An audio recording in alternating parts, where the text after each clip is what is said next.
Imagine living your life after 50 and feeling energized and excited about your future.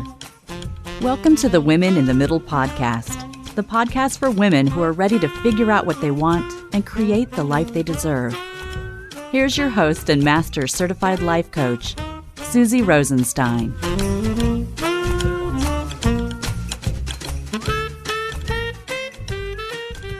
Hey there, today's episode is all about making music matter more in midlife with Adriana Barton. Let's go. Welcome back to the podcast, Women in the Middle. I'm your host, Suzy Rosenstein, your master certified coach and midlife mentor, and I am so glad to be here with you again.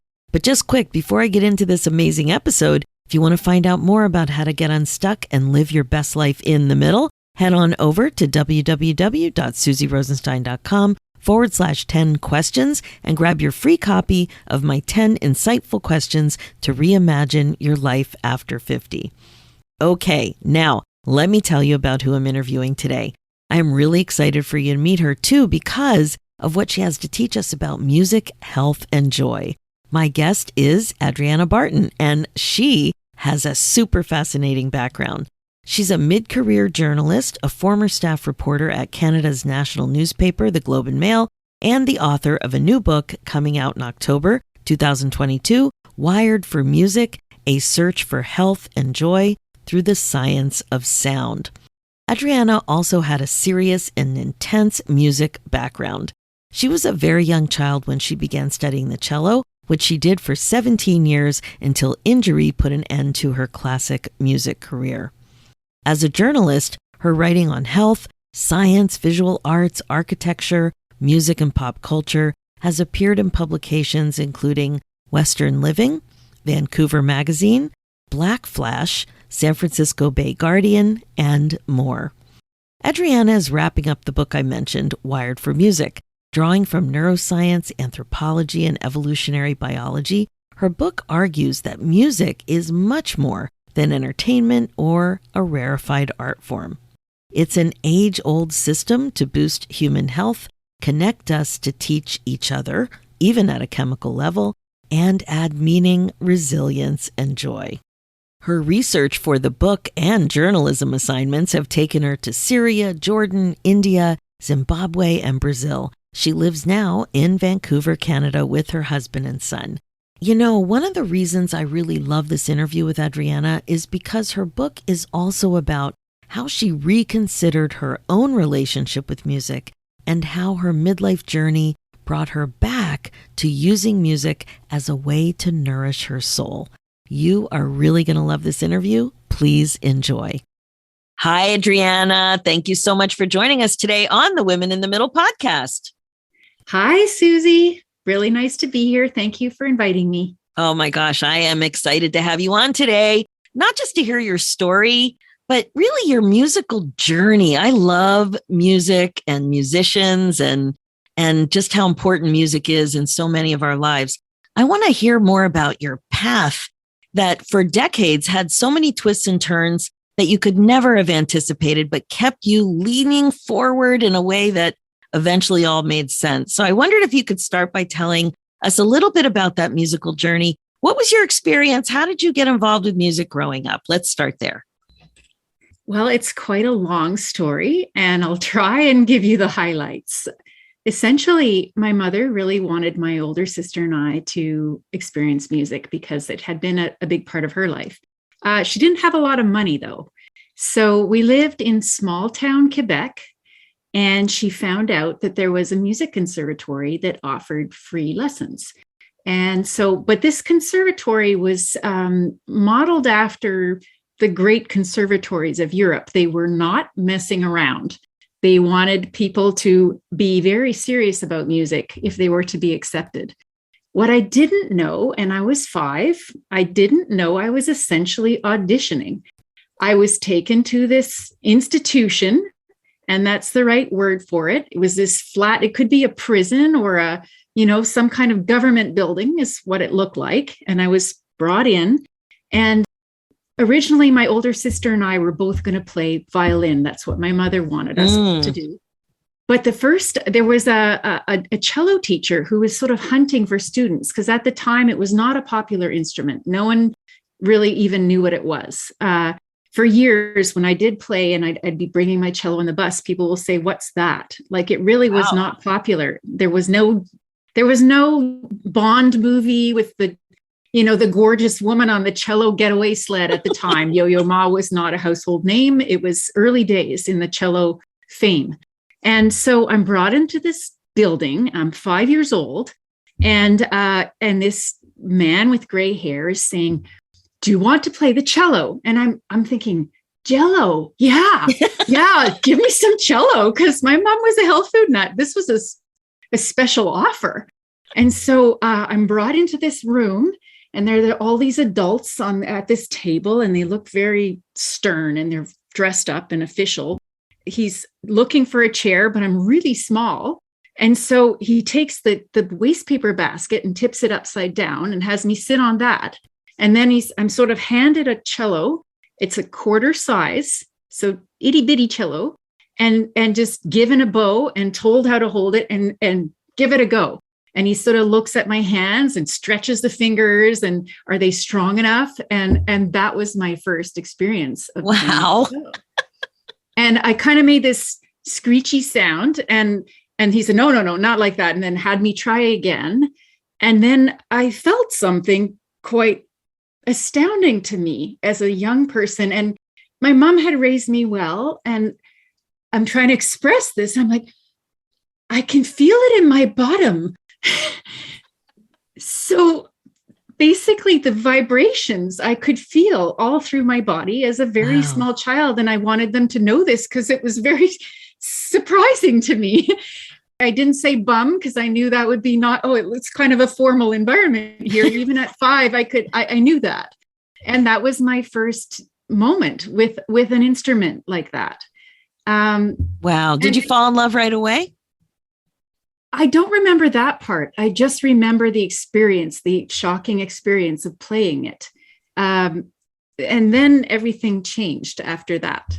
So what happened? I was put into this quite brutal system, I think, for a 5-year-old. I did not speak French. We were an English-speaking family living in Quebec during the time of the separatist movement. So it wasn't that cool to be an English-speaking family in Quebec at the time. And there were no exceptions. So I was placed in theory lessons and ear training lessons and orchestra and private lessons. So quite a few lessons every week in a classroom with teenagers who were French speaking, and sitting there being taught concepts in a language I literally did not understand. And there was the threat of immediate expulsion. If you were to miss more than 3 lessons in a year, you're expelled. So because I did well enough in the private lessons with the teacher, they just had me fail for a few years, those other lessons, until I knew enough French that I could actually understand the lesson. But I'm sitting there literally as a 5, 6, 7-year-old late at night, enduring this babbling in French that I didn't understand about abstract concepts that I didn't understand for several years. And then there was the teacher himself being very demanding of my progress and great expectation for daily practice, at least an hour a day, even at 6 or 7, and then progressively more demands for more practice, and quite a intense physical demand too. And if I were to show you, maybe I will, I have a hand years later that will stretch an inch more on one hand than the other, because he'd sort of pull the hand apart to reach the notes, and my left shoulder still sticks up a little higher than the other. And it colonized my life, essentially, the requirements of this very formal and strict conservatory. And then there was a ripple effect as I progressed through my music training, which continued. I did my first bachelor degree in cello performance. Wow. So we'll get back to that in a second, but I'm having flashbacks to when I started playing saxophone. And I can't even tell you how different my experience was than yours. I started when I was 10 in 4th grade. And I picked saxophone because my mom played saxophone, and I actually got her horn. And I had that horn for a very long time until I dropped it and squished it and took it to be repaired. And I'm not going to imitate this guy's accent, but it was so funny when he told me how pathetic my horn was in a thick accent. And I looked at him because I couldn't really understand what he said. And then I realized he said Drek. And he said it was Drek. And I purchased something new as an adult in my 40s. It was in my 40s. It was beautiful to have a decent instrument. But, I had a really fun experience in the band, even though when you really don't know how to play saxophone, it's horrible sounding to anybody listening. But wow, it wasn't strict at all like yours. So you had an adult professional experience in another language as a very young child. I'm kind of surprised you were motivated to pursue music in high school, in university with those beginnings, actually. Well, there was a lot going on in our family. You're right. My first teacher was a serious man. He was a cellist with the Montreal Symphony Orchestra, which was quite renowned. And he taught students at the Université de Montréal. So the university students. And if you're going to be his student, you're not going to be wasting his time. He would drive from Montreal to Hull, which is where my conservatory was, for a day a week to do the private lessons with the people who were worth his time. Wow. And so you asked, why did I continue? Well, a few things. In our family, there was a lot going on, and I won't go into detail, but it was quite a chaotic home and quite a few children. And my mother was a vibrant artist, and my stepfather worked for the government, and they were very busy in their lives. And it was the one thing about me that they considered special, that got me attention, or got me love, got me recognition in the family. And so it did become my self-worth, essentially. And I had the sense around age 13 to leave my first teacher and leave the conservatory. And there was this brief period. The thing is, if that's all you do as a young person, that's all you are. Yeah. I wasn't doing sports. I wasn't hanging out a lot with friends. My mom wasn't the kind of mom who was hanging out with other families with kids my age. I was at that conservatory so much. And in addition to that, my younger brother had congenital heart defects. So my parents were trying to keep him alive. They were driving him back and forth to the hospital.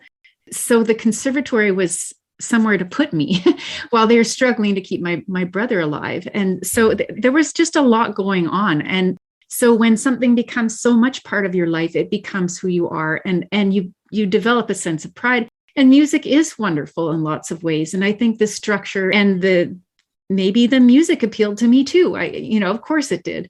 But as I said, I had the sense to leave my first teacher when I was around 13.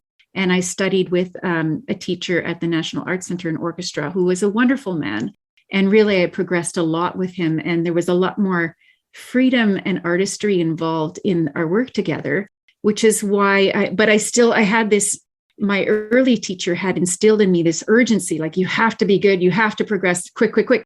So I actually auditioned to study in the States at age 16 and got into university at age 16.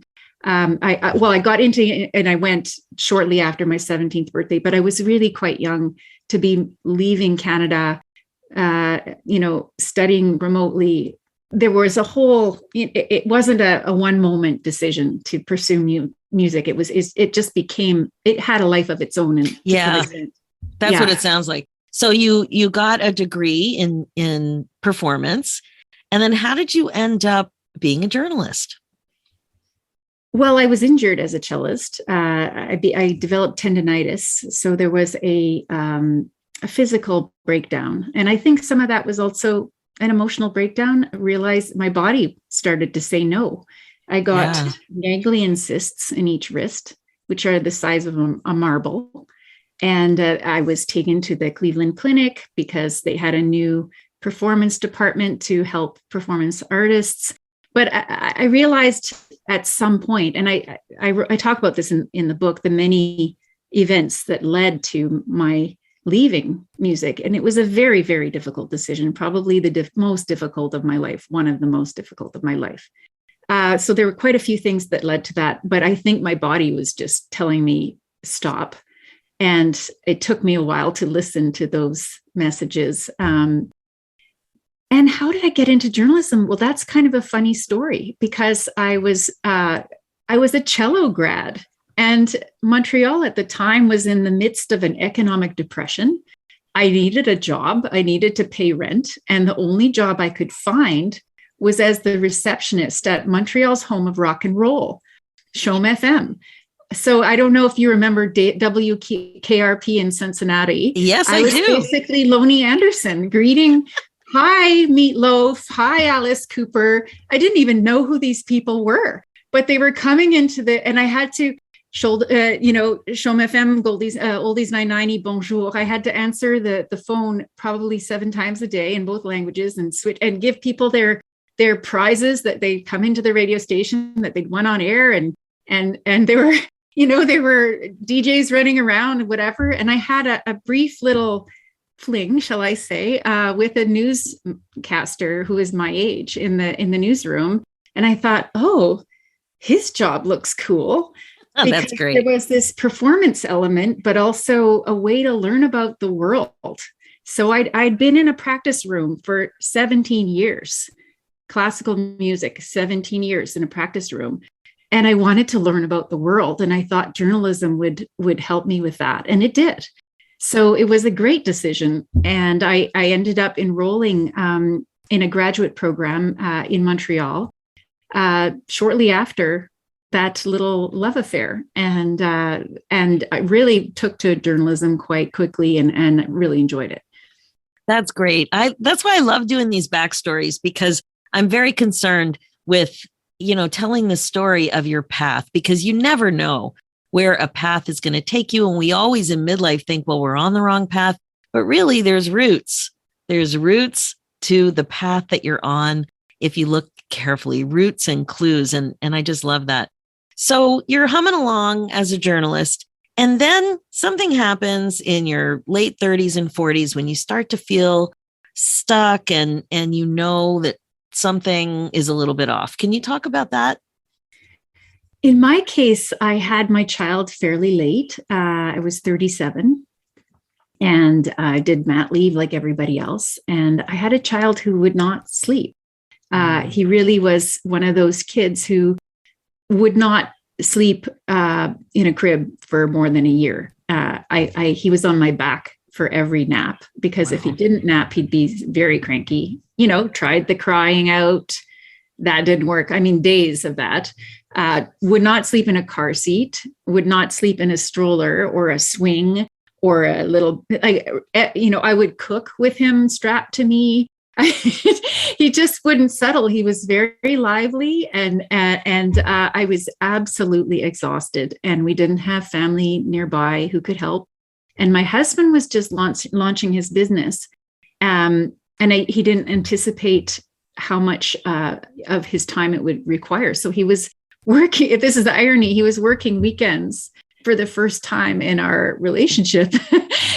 So I was really, and I tried to hire a nanny or a sitter just to, go and get something done. And the person I hired said, no, this baby needs to be with his mom all the time, because he'd scream the whole time. So it was kind of an extreme case, but also I think that I was just very attached. And so there was a few things going on there. But 9 months in, I was kind of losing my mind. And I was trudging through the streets. It's rainy. And then I see this flyer on a lamppost, and it's advertising an African movement workshop. And there's this woman on the flyer, and she's got this drum, and she's just beaming and gorgeous. And it spoke to me, and I thought, maybe I'm going to just see if I could get my husband to look after the baby for 2 hours, and I'm going to do this. And I did. And something happened in this session where I described this scene in the book, and I won't repeat it all because it'll take too long. But there was a moment where I just felt the sounds of a marimba carrying me, lifting me. It felt like I was being carried. And after carrying my baby for so many hours, I just broke down. I felt this cathartic surge of relief. And I hadn't felt that from music in that way before. Well, maybe I had, but not any time recently, or not in a way that where I put the two dots together. And so it was this call to get back to music in my life. You know, the image I had right away was the vibration of the marimba and the vibration you noticed when you were a little girl. And it's the music speaking to you again in some way. And you've been disconnected for some time because it was so negative for you.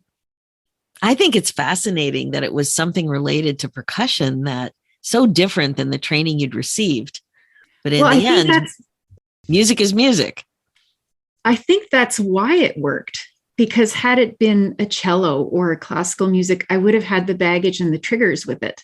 Yes. But with the marimba, like you say, it had vibration, but it was something different, something new, no strings attached to it, literally no strings. And I could open myself to that music in a way that I maybe couldn't to music I really knew well. And it was a beautiful, exuberant feeling, and I needed to have more of it. I understand. No strings attached. I mean, how can you not even pause on that with a pun? I mean, that's such a pun. That must be such a pun in your life. In my family, when something's punny like that, we go crazy. Well, I named my first chapter that strings attached, because that was the beginning. Yeah. That's so perfect. That's so perfect. That's such a beautiful story. So beautiful. Okay. So now you found music again in a weird way. So what happened next? Well, at first I just muddled along in the postpartum state I was in, but there was something that had shifted in that moment. And you know, as a journalist, I'm very leery of woo-woo stuff, you know? So later on, I would find out what might have happened in my brain at that point. It sounds like a born again moment, which is very uncomfortable, but it kind of was. And it was, like you say, a call. And so after some time, I ended up taking drum lessons with the leader of the workshop. And that launched me into a variety of different ways of making music, which I do today, in a way that I talk about as being a proud amateur. And what we forget in the English language, and this is something I saw while my family was in France for a year, is that in Italy and Portugal and France, they haven't forgotten the Latin root of the word amateur. Here we say rank amateur as though it's this horrible insult, but the root is amare, to love. An amateur is somebody who loves something so much. And so I call myself an amateur because I don't play any instrument extremely well anymore. I just love it. I play it for what it does for me, not for what it makes me be. Oh, that's so important. And by the way, this calling, so many midlife women speak about it as a wake-up call. So it's not a woo-woo concept as a wake-up call. The way I think about it is something jarring. I'm not minimizing that you had a very powerful experience, but it's something jarring that caused you to pause. It shook you up enough that you looked at it in a different, like you saw music differently than you had in quite some time. And I mean, you know, when that happens in life, it's hard not to notice it. I absolutely agree. And for me, it was having to reconsider, or reconfigure is a better word, what it is to interact with music. Exactly. You know, I had reached such a high level and the expectations were so demanding. I had to have a different self-concept around music. That's what it was. Yeah. And that is what, you know, as much as I don't like to say midlife crisis, really what a midlife crisis speaks to is an identity shift, you know, and it's just for whatever reason, age and stage combination, it was time to reconsider that relationship that you had with music in such a beautiful way. I mean, I just love that story. Okay. So you're humming along and then you end up eventually leaving your job as a health reporter. So what happened there? My family had a gap year. I organized this by selling my book idea to a publisher, and that was a very long process, but I won't drag you through it. My husband that was part of his midlife shift because he had traveled a lot before we met. He spent 2 years traveling, in fact. And as a midlife thing, he wanted us to experience what he had experienced as a family. Wow. And so, at first I'm like, how are we going to make that work financially, our jobs, blah, blah, blah. But he had it all figured out. So it was really more a question of him cajoling me. And so I thought, well, I'll do it if I can somehow wrap it into the book project that I have. And he agreed. And then I got the book deal, which I then used. It's not common in my industry to take a year off, but there was support to do that.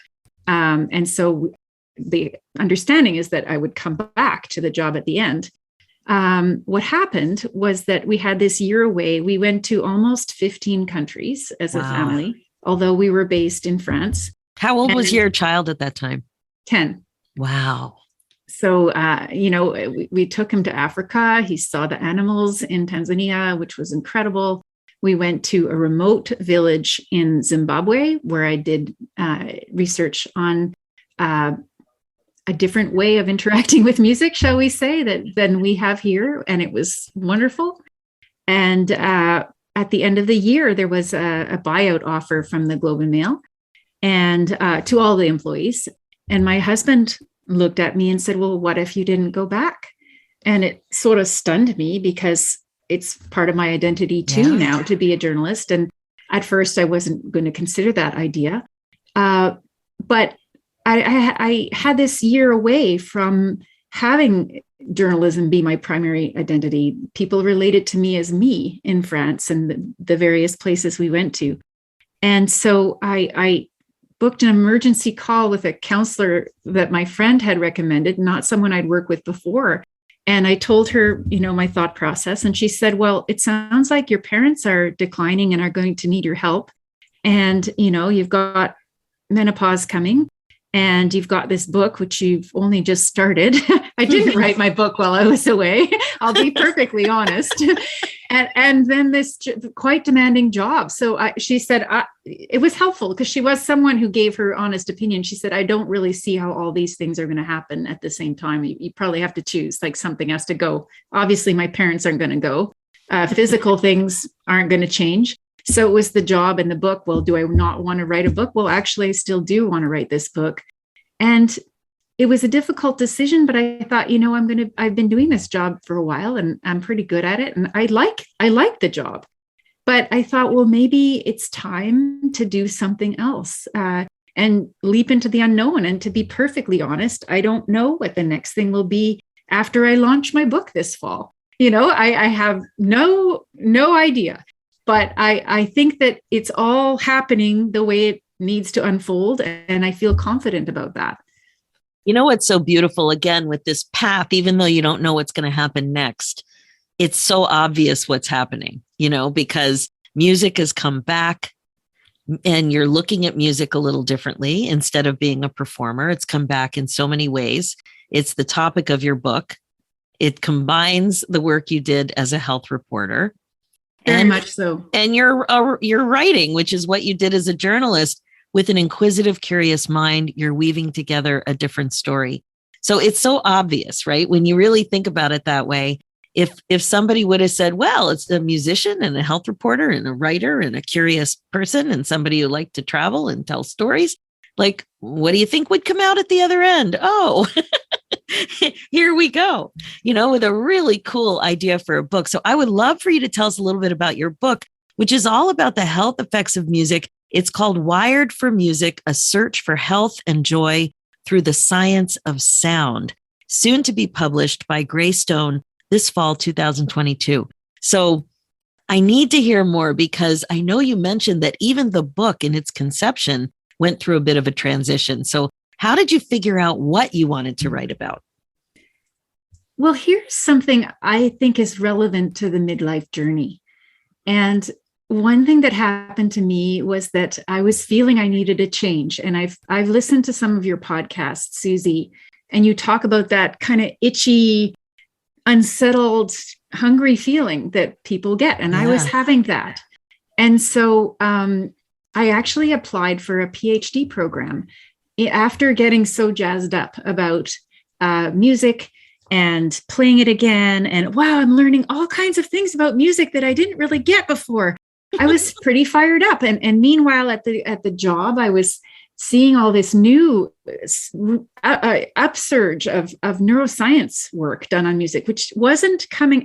We've only started to see what music can do for the brain, and that only the critical mass of research only began in the late 90s, and it's grown by leaps and bounds since then. And I was watching all this happening at my job as a health journalist at the Globe and Mail, and so I applied for this PhD program in ethnomusicology. And that was a process of its own, because there were essays to write and, meetings with the profs, et cetera, application process. I went through all that despite being a busy mother. And I was accepted into the program. And then a friend said, spend the weekend reading the theses that have come out of the program and ask yourself, do you want to spend 5 years doing that? And it was excellent advice. And I did that. And I thought, I don't know, I'll be commuting when my child's just starting kindergarten, and, suddenly we'd have less money. And then at the end of 5 years, maybe 15 people in the world will read what I've produced. And I'm really used to being read. And so I, as interested as I was in pursuing that, I didn't. And so then there was this experience of a book publisher inviting me to pitch story ideas because that publisher liked my work in the paper. And so we met for coffee, and I had a list of saleable book ideas all laid out. And he said, well, these are all interesting. I think you could do something with any of these. Do you have anything else?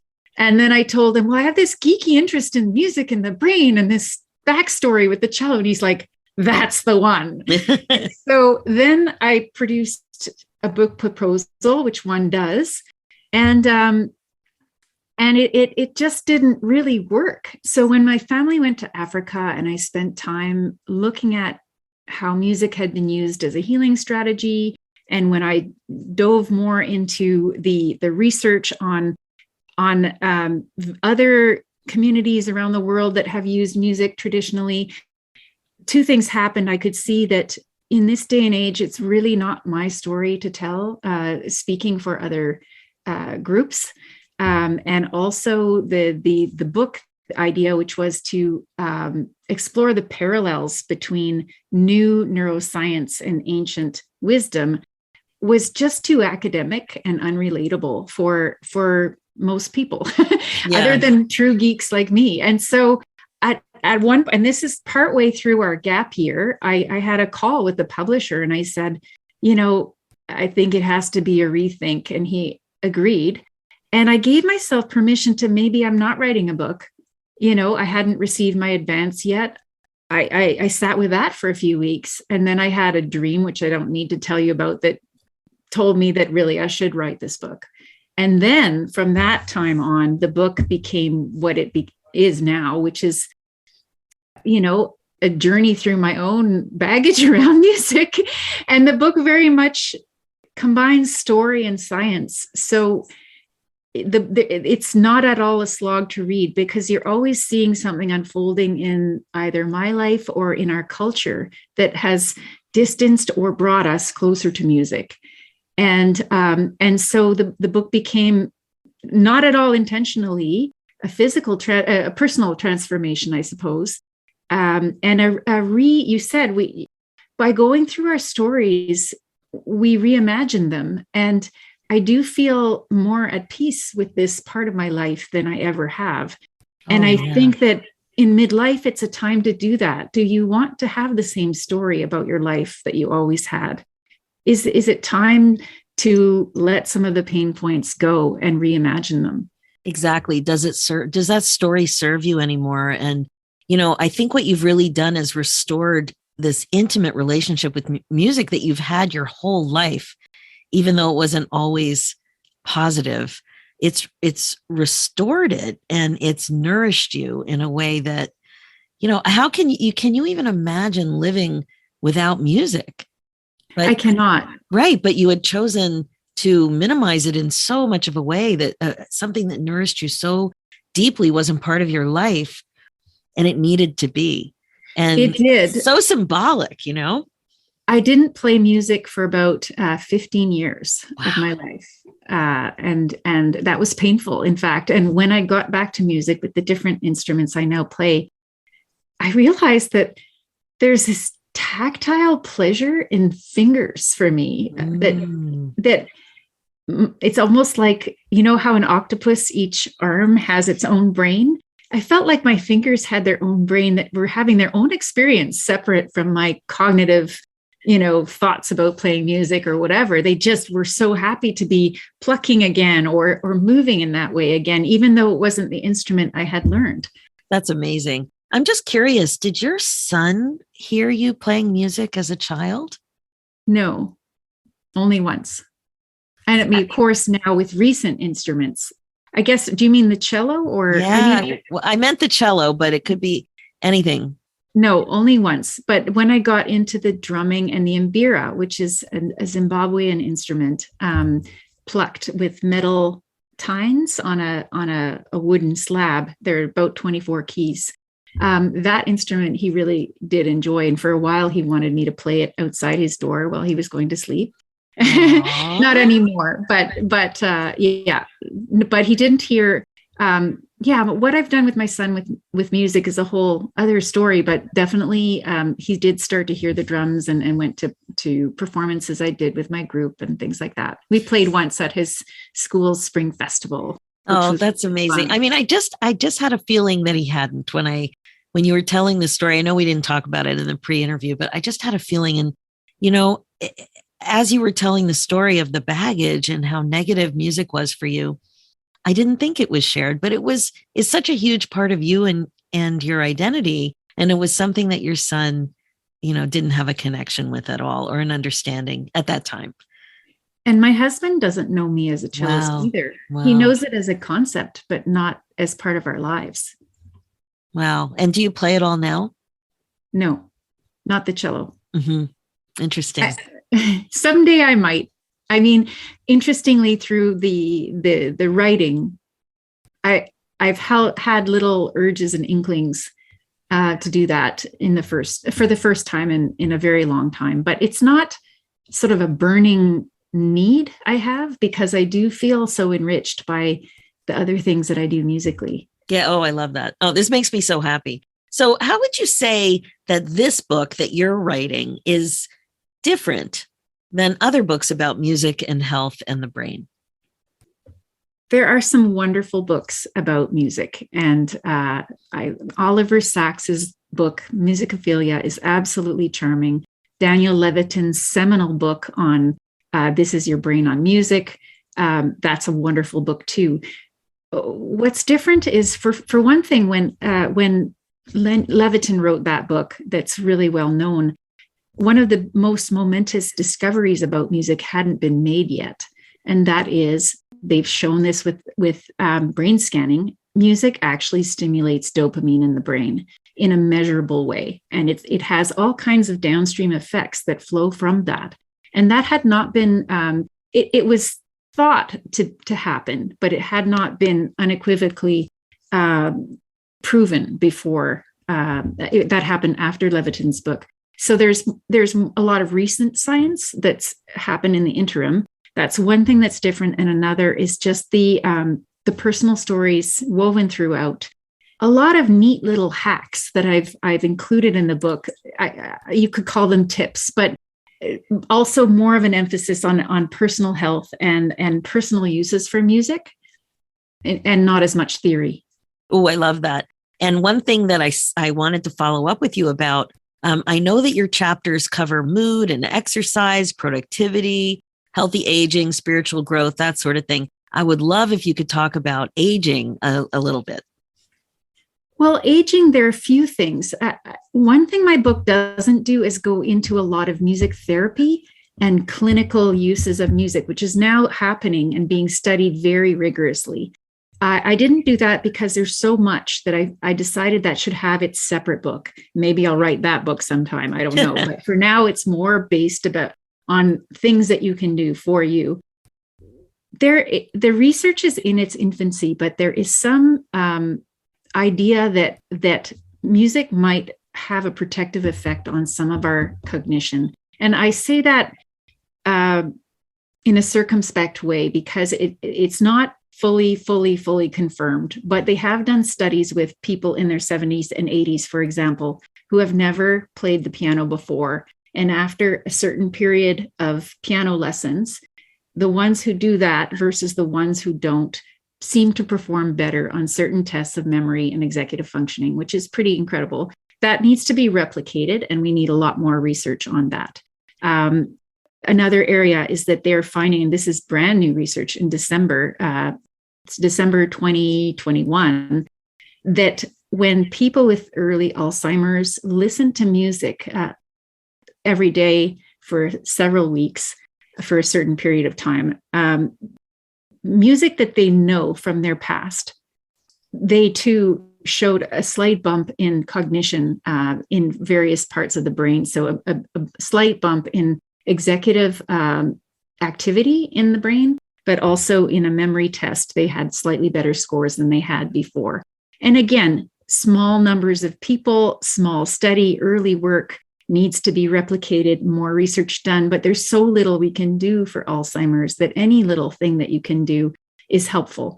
And certainly in nursing homes, it's been studied in more than 250 California nursing homes. When they put in the music and memory program that was featured in that documentary film, Alive Inside, they were able to reduce the amount of antidepressant medication and antipsychotics, and people did better with personalized playlists in the nursing homes. But then there are social angles. So we know that loneliness is a real issue for people over age 60, and it actually increases your chances of dementia to be lonely.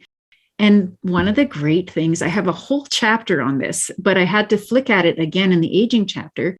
Music helps people bond quicker.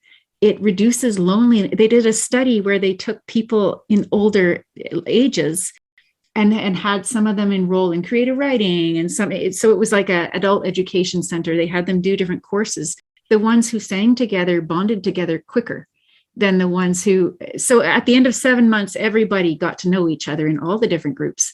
But the music group, they were feeling warm fuzzies after a few weeks instead of months. Oh, that's making me so happy. We're putting money right now and resources and a lot of thought into turning our living room into a listening room. And it is super fun. And I've got 20 somethings and it has really helped us bond. I mean, we're sharing music. I'm very open to recommendations and they're really interested in my jazz playlists. And that's terrific. It's been so great. And they're coming up with fun ideas. Like one of them wanted some lighting, but his ideas about lighting far exceeded anything I would have come up with because it wasn't just like an uplight on a plant. It was also some crazy lighting on the ceiling. And now they want it to sync with the music. Now we haven't done all of this yet. Your personal rave. I guess so. I don't know what it looks like from the street because it's fun though. And they just reimagined the space. It's a Brady Bunch house and the living room has a slanted ceiling and it is amazing. And anyway, so we're having fun with that, but it is increasing our bonding too. And I'm learning new music. And there is actually some research showing that teenagers who interact with music with their parents have a better relationship with them later on. And you could say, well, that's just because they were close to begin with. But no, they found that it had a stronger effect than eating together or playing board games, for instance. Oh my gosh. So you're That's on the amazing. right track, Suzy. That's amazing. Oh my gosh, that is so good. So another thing you mentioned that I thought was really, really interesting was how you can use music to your advantage. And in the podcast and in my work, I love talking about how to be more intentional in midlife. So tell us a little bit more about that. Well, I have lots of tips in my book, and I think that you'll see in the chapters on exercise and mood and that sort of thing. There are lots of science elements that you can use. But here's a little thing that it just came up in my life. My husband really finds that meditation helps him feel calmer at work and just more chilled out and able to pause before reacting to something. And so he really finds a lot of benefit from it. But he struggles to get himself to do it every day. So he's always asking me to be his meditation partner. And I don't like meditation. And part of it, I think I probably have triggers from my past because my mom was this, Zen Buddhist for a while. And so I struggle with it because there's family baggage around it. My father was, that's a whole other story. I don't love doing that. I love to support my husband, but I don't love meditating. And after doing the bulk of the research on the book, I just had this little brainwave. Well, music does a lot of the same things in the brain, and it's been even studied head to head with meditation. And it does very well. So I thought, well, how about I support my husband and sit beside him? But I put my earbuds in and listen to music that calms my heart rate and calms my breathing and gets my pleasure reward center perked up in my brain. And then I can have something that supports me as a musical being and help him feel like he has a meditation buddy. So that's what we're doing now. Oh, that's great. And another thing that you'd mentioned before, I wanted to hear a little bit more about it, is tempo and how you can actually search playlists on streaming platforms. Like, I didn't know you could do this. I know some people are hip to what's going on with playlists and streaming stuff, and I am a late adopter.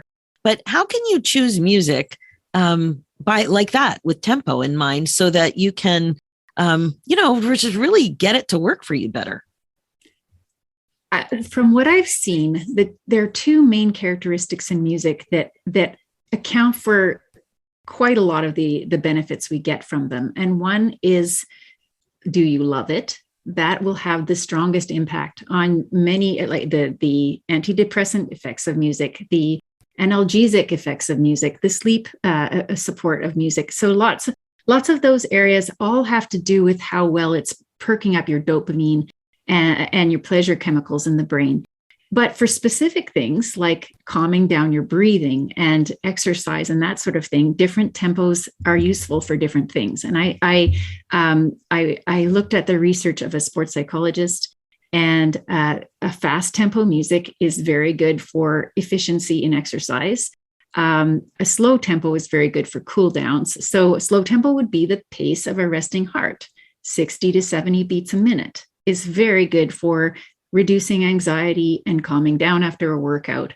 It's actually pretty basic if you think about it. Our body's entrained to music, our brain's entrained to music. And so you want to pick the tempo that has the desired result. If you want to be fast-paced with your body, you choose fast-paced music. And it sounds like it's too simple to be true, but it is. And so they've researched this in labs with people running to music and that kind of thing. So I have a section in my book that goes into more detail, but you can search for playlists online or on your favorite streaming platform, 120 beats per minute or 60 beats per minute. And they'll have, I think the Otis Redding song, Sitting on the Dock of the Bay, is something like 60 beats per minute. And that would be in a playlist like that. So it's actually quite easy to get the music you need through a search for BPM, beats per minute. So easy, so fun. Thanks for sharing that. So what would you say? I mean, I love your story and just thinking about meditation and music and how to apply music to things that we want in our lives more efficiently. What would you say your best advice is to women in the middle? Like, you were stuck like the rest of us, and you ended up not being stuck. So you created this outcome that you never saw coming, really, by making decisions along the way. So I don't know, what can you tell us about your experience that we could apply? I almost thought of calling my book Playing Badly, because I think one of the biggest issues in North America around interacting with music is a fear of playing badly, a fear of singing badly, a fear of being bad at music. And for me, that's very sad because that accounts for a lot of what happened with me with the cello. I was extremely good, but I felt like it was never good enough. And so travels in other countries, Brazil and Africa and that sort of thing, to be in a musical culture where everyone knows the words and people sing out of tune and no one cares because it's just part of the musical texture. With all the other things going around, there's room for that. There's room for imperfection. There's room for people participating wherever they're at. Same in Poland, where I visited my father's family who had passed away when I was a baby and I never knew them. I went to Poland on our gap year and saw people singing at the Christmas table because that's what they've been doing since. The earliest Polish carol was composed in the 15th century, and they know who, that song is still sung today, and it's what you do on Christmas Eve. You sing around the table, regardless of your musical ability or your singing ability. And so that applies to other things in midlife too, to be comfortable or to try doing it badly and give yourself room to experiment.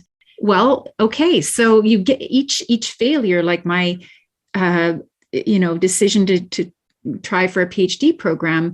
It wasn't a failure because I got in, but it didn't result in what I thought it would. But that's how you get information for the next thing. And you try an instrument and you don't like it, so that's how you get information about what you do love and what draws you. What is it that you don't like? What would have a different aspect to it? So that it works in music and it also works in life. So good. Just being more curious and not being such a perfectionist. But when you said playing badly, I got emotional because you're right. I mean, how much of our experiences have been dampered because we're too afraid to really lean into it and just have fun, because we're so hung up on being perfect or performance anxiety or being at a certain level and fear of failure. It really squishes our enjoyment in life. If you look at those popular shows, people are ridiculed. They're already really good to be on the show. And then they are cut down and ridiculed horribly for their singing and their performance in a way you would never see in an Olympic sport. You would never hear an Olympic judge mercilessly insulting someone's pole vaulting or someone's gymnastics routine. They might say, oh, she was a little shaky on the dismount there, but they're not going to cut them down in the way that they do with music and with singing. And why do you think it happens? Why does it happen with music? There are very good historical reasons for that, and it's very difficult to sum up, but I go into that a lot in the first I guess the third and fourth chapter. I look at the wounding that has happened around music in Western European societies. I say Western European because in Canada and the States, a lot of us come from Western Europe. And so we have that legacy. Wow, that's so interesting. Well, what a treat it was to have you with us today. Thank you so much for sharing your personal story and just showing us how music can be used for good. And in your life, how your openness to reimagine your personal narrative around music and how you've turned it into a way to nourish your soul and help others with all of the way you're weaving in the health information too. It's amazing. So how can people get in touch with you and stay in your world so we know when the book comes out? I have a website. It's adrianabarton.com, and that's Adriana, ADRIANA, Barton, BARTON.com. And I'm also pretty active on Twitter. You can also contact me through the website. I have an email function there as well. Awesome. Well, of course, I'm going to have all of this information in the show notes. So stay tuned for this brand new book that's going to be coming out soon, Wired for Music, A Search for Health and Joy Through the Science of Sound. And Adriana, thank you again. You've been an absolute pleasure. And I personally can't wait to get a hold of this book. It's been so wonderful to talk to you about this book and about music because it's a great passion and joy. And I hope people are able to take something from the book that is meaningful to them in their lives. Oh, I think they will. Thanks so much. Thank you. Okay, that's it for this episode. So good, right? I know you got a lot from hearing Adriana's story and reflection on how and why she found her way back to music in her life. I wonder if her story had you thinking about your own narrative about music and what role it's played in your life. As narratives go, Midlife is an opportunity for you to consider all of this, your story, your thoughts, your limiting beliefs, your self-concept, all of it. Your relationship with music, and especially performance, doesn't have to be set in stone. You can explore, you can be curious, you can work on enjoying music more, especially if you can do so without feeling the need to be a perfectionist. Lots of great things to think about when it comes to how to use music on purpose in midlife. Her book, Wired for Music, A Search for Health and Joy Through the Science of Sound, is available for pre-order now and will be available in fall 2022. All right, as you know, my focus as your midlife coach is to help you get unstuck, clear, and excited about your life again. We're all about being more intentional around here. So if you want to get unstuck faster, I would love to be able to help you find that thing that you're looking for. I want to invite you to check out the Women in the Middle Academy. It's my 6-month coaching program where you get all the support you need to apply what you're learning right here in the podcast. But more importantly, you get clear about what you want so that you don't have regrets. It's all about coaching, community, and curriculum to move you forward. So don't waste another second feeling stuck. Book your momentum call and we'll have a quick chat. And yes, that chat is with me. Head over to www.womeninthemiddleacademy.com. For show notes and links, head over to www.suzyrosenstein.com and click the podcast tab and look for episode 259. Thanks so much for listening. It's time for you to put yourself first, one thought at a time. I'm Suzy Rosenstein, and I'll talk to you next week.